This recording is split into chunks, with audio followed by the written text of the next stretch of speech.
about B2C. The only thing I know is B2B. So it's all about B2B from now for the next 10, 15 minutes. And we're going to look into how we actually, if you're looking at marketing, and the purpose of marketing eventually is hopefully you make some money, you can generate some leads, and the leads lead to sale. And we're going to look into how the process of how do you transform leads and convert them into qualified leads and follow through, and hopefully eventually it lands something for you. So that's something that we want to do. Most of our companies that we work with are traditional manufacturing companies. Unfortunately, the guy from Sun has become bored and left. So we work with people like Sun. He might come back. We work with people like Sun Goban, work with people like Schaeffler. We work with people with who are basically not in the room right now. They're in some factories doing some industrial machinery somewhere, right? So those are kind of profiles that we look at. But in that case, if you're looking at B2B marketing / sales, or converting opportunities into sales results or profits, basically there are kinds of 4 stages that you go through. Whether you do this face-to-face or you do this online or by digital means, it doesn't matter. Usually you go through these 4 phases. So the first one is you need to look for customers and qualify. We mentioned a lot about lead generation and generating qualified leads. Fantastic. And the next step is you probably will need to schedule meetings and meet up with them and size them up and see if they're worth your time and effort to go for further meetings. And of course, the difference between B2B and B2C. Main difference, well, 2 main differences. One, B2C in the buying process, whether you're buying, you're going to a restaurant, you're going to someone that does make-to-measure suits or anything that's B2C, chances are you're spending much less time to make a buying decision, right? Most of the time it's on impulse, you just buy immediately, or at most you spend about a couple of weeks talking to your other half and deciding whether to buy or not. So you've got a much shorter sales cycle or buying cycle. On the other hand, the other part of B2C selling or buying is that usually you don't have a lot of people to convince. It's either you yourself and probably the significant other, and that's about it. There's not many people involved. In B2B, 2 things change. One is there will be a lot of people involved. There will be the purchasing people, there will be technical people, there will be the finance people, and so on. So you have to convince a bunch of different people who've got totally different agendas, and sometimes they love each other, sometimes they hate each other, and sometimes you need to just navigate throughout your way. So that's one thing. And because of all that, the typical sales cycle can be from 3 months, 6 months, 12, 18 months, and depending on what you sell, right? So there is an issue with following through with customers, right? So that's the third part, and of course, the last part is you need to do the price haggling, negotiations of terms, commercial and technical wise, just to nail the sale. So in essence, more or less, most B2B sales will go through these 4 aspects. Now, coming to qualifying, just make a guess. What do you think the most important resource a salesperson can have? Time. Why? Because we all have limited time. You got limited time? Great, thank you. What else? Time. You got limited time, you got limited time today. Any other reason? Now, the typical B2B sales, if you need to go out and visit customers and meet customers face to face, the maximum amount of time that you can have meeting customers face to face will not be more than 30%. It's a survey done by Salesforce.com, right? So you can only have about 30%, maximum 30% of the time, face time with customers. What happens to the rest of the 70% of the time? Guess. Researching. The one thing that salespeople don't do, they don't plan, right? We'll come to that. Well, they should. They should, but they don't. They should understand their Yes. client. They should understand the client, yeah. Most of the time, it actually goes into traveling, right? So, yes. you're stuck in traffic basically. It's not a joke. It's actually been done, a survey done by Salesforce.com. So most of the time, we actually end up spending time traveling, and what that means two aspects. We need to qualify for the best customers, or qualify for suitable customers. And in the context of today's meeting, is that part of that initial meetings, or can you put more of that meetings to online to the virtual spectrum, so that you don't spend too much time traveling, right? Or you can optimize your time seeing more customers. In terms of qualifying, there are a few things that you need to think about in qualifying the B2B context. The first thing, and this is hierarchical, in the sense that the first one is the need.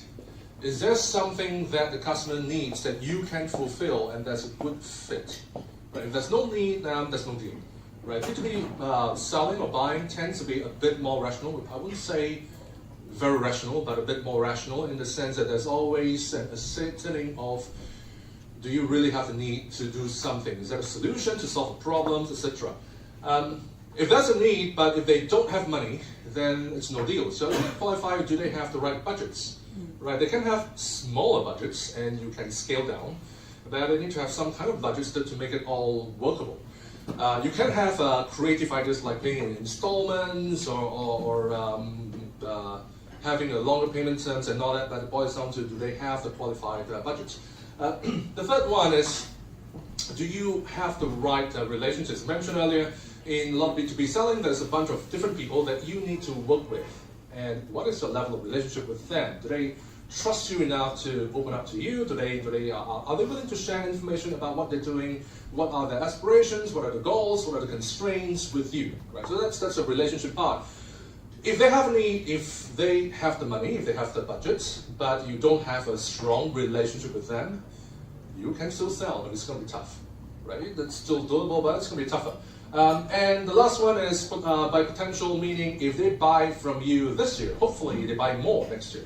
Right? So that's what we meant by potential. It's a growth pattern. We put potential last because we usually would like to say that we can survive today before we can see tomorrow. So the first three are relating to what are the immediate potential for profits, and potential will be later. From the customer's point of view, in a B2B sale, from the customer point of view, there are probably about 3 stages in what they're thinking. So the first stage is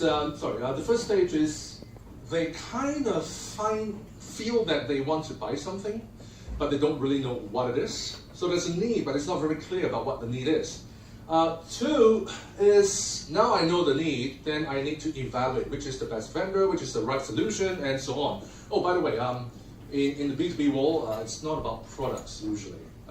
Whether it's the real thing or whether it's just cliche, B2B people like to talk about solutions. So if you want to fake yourself to be a B2B salesperson, use the word solution a lot. And of course, customer will finally, have different options, and which one am I supposed to place my order, and hopefully they don't screw me up. So that's a call to action. So that's what the customers are thinking. And for these 3 phases, there are 4 things that customers are thinking of, and they have different emphasis at different stages in time. So the first one is, what are my pains and what are my goals? The pain meaning that if I don't achieve something, what are the negative consequences that I'm going to have? What is my budget? What is my options? What are my risks? Right. So these are the 4 things out of the 3 phases. Now, in the first stage, we have pains and goals that are high priority, and it kind of tapers down later. And at the same time, in the first phase, customers are thinking about how much money am I going to put aside to solve this problem or to achieve something. Right? So that's the key burning issue for the customer in the first phase. The second phase is, now that I know what I need, what can I do? I mean, what are the different options, different products, different solutions, different configurations, different sellers, and so on. The last part is, yes, I am looking at budget. I will haggle about price, but more importantly, what are my risks? Am I going to buy from someone that I can trust? Because in B2B buying and selling, it's not just like I buy something and that's the end. There is a lot of maintenance work, there are a lot of probably some spare parts that needs to be delivered and so on, or continuous delivery. So B2B buyers tend to buy from someone that are more conscious about, am I buying from a partner that I can trust and will not leave me in the lurch?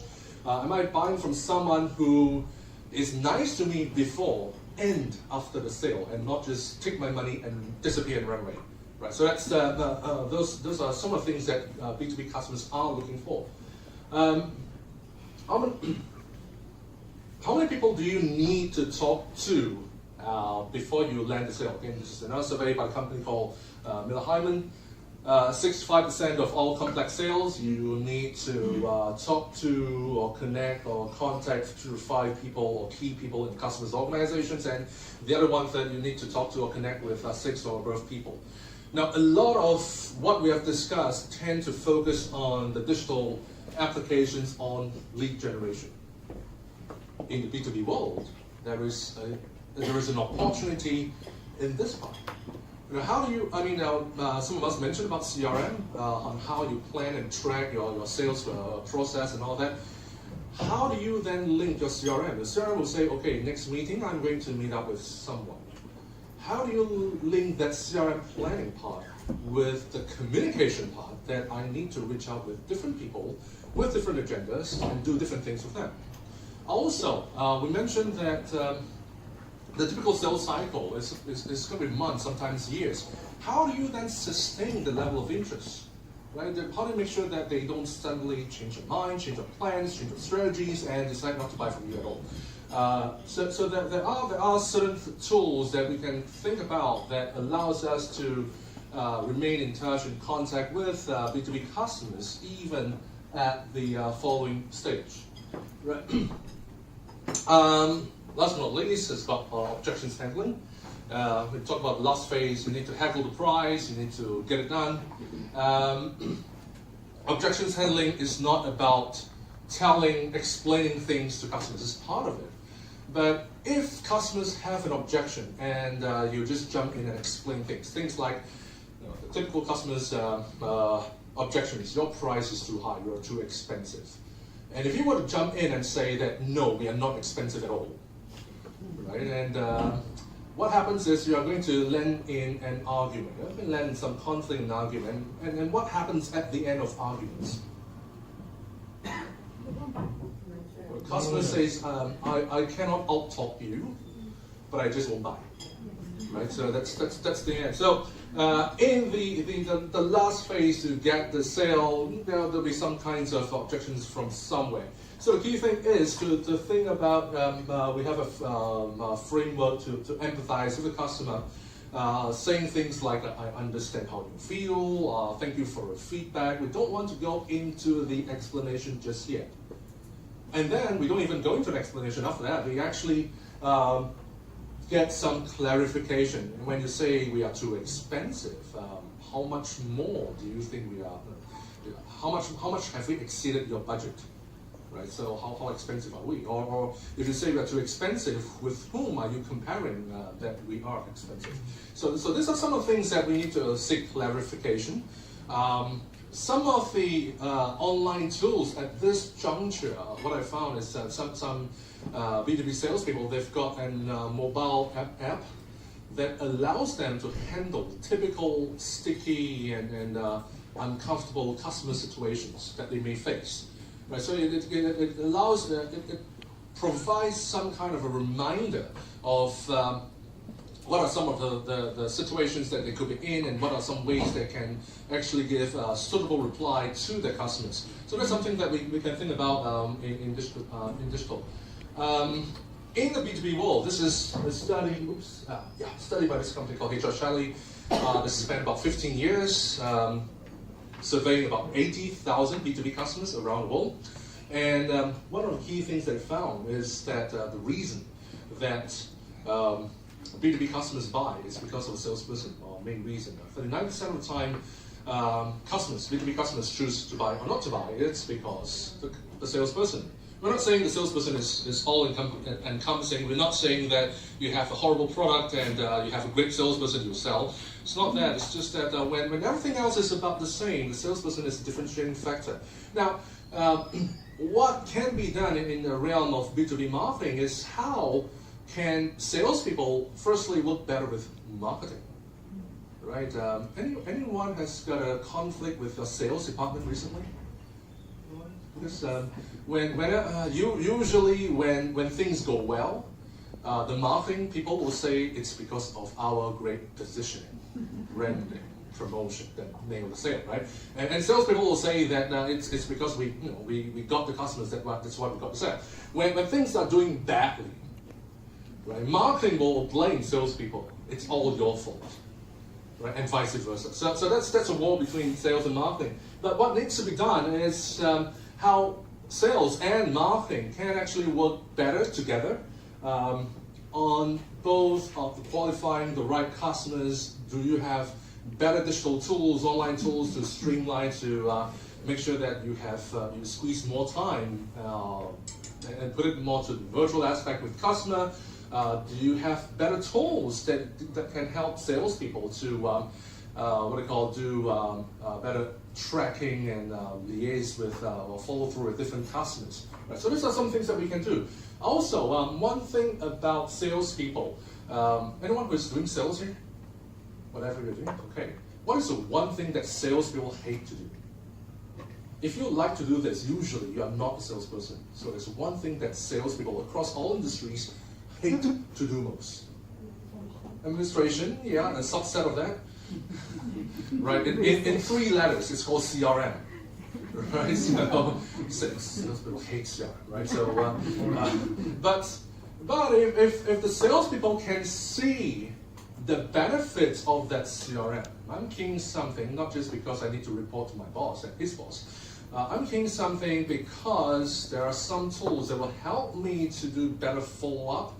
That will help me increasing my chance of success somewhere down the road. That will remind me that this certain customer is not right for me to follow yet, but maybe I can call them up 6 months later, and I need to remember what I said to them 6 months ago or what they told me 6 months ago.